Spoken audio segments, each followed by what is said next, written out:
Did your experiences in the military affect your understanding of American exceptionalism, of this idea of the United States as a greater force of good in a world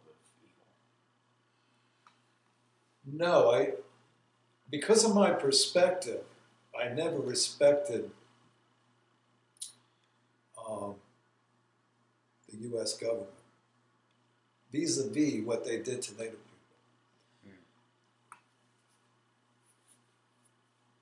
I just I can't wrap it around my head why you couldn't coexist. Mm. Um, to me, I just think it's pure greed that they wanted what they had. These people that, you know, see free land, Mm. settlers, Right.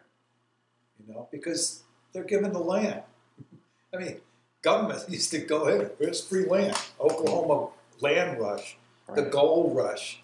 It was all about resources and land, Mm-hmm. you know, and so I could never wrap my head around that. And I always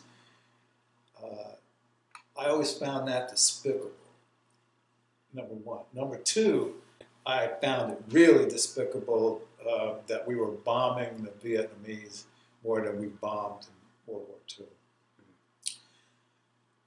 That's not a warrior thing, sitting up there so far no one can reach you, just pushing buttons, you know.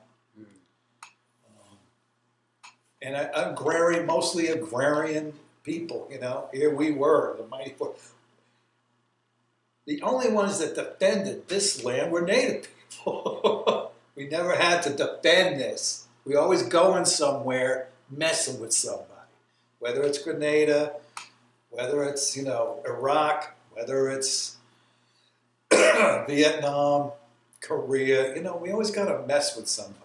Put our big nose in it. And, oh, yeah. Oh, and by the way, the working class is going to pay for it by and large with their bodies.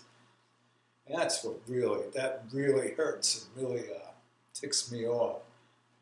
That we're being in the military, man, be a hero, you know. And a lot of them, you know, because of the way IEDs now is so pronounced and stuff, a lot of them, it's losing limbs. It's terrible. Do you think that your ideologies changed gradually or suddenly, or can you pinpoint a time or a place where you started to become more aware of some of these problems? Yeah, well, I definitely wasn't aware then. It was a slow kind of thing, but it really hit when Ronald Reagan had Oliver North in the White House, and they were doing this Iran-Contra thing. And they were supporting these Contras in Nicaragua. And I know that whole scene because I was down there when Somoza was around, and I think it was Truman or somebody who said, yeah, Somoza's a dirty son of a bitch, but he's our son of a bitch. Mm. You know, and so they knew what he was doing then to his own people. And so what we do in Chile with Allende, what we do in Guatemala. So all this stuff was starting to stir up. And then when Reagan did that, I said, you know what?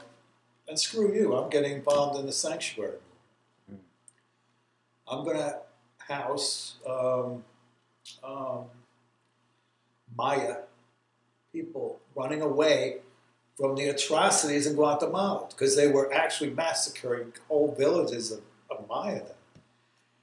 And we got a hold of them from, first they come across the border into native country at the border. That's how they were getting across at the time, the native people in Arizona. And then we got them up to Chicago and then up to Vermont.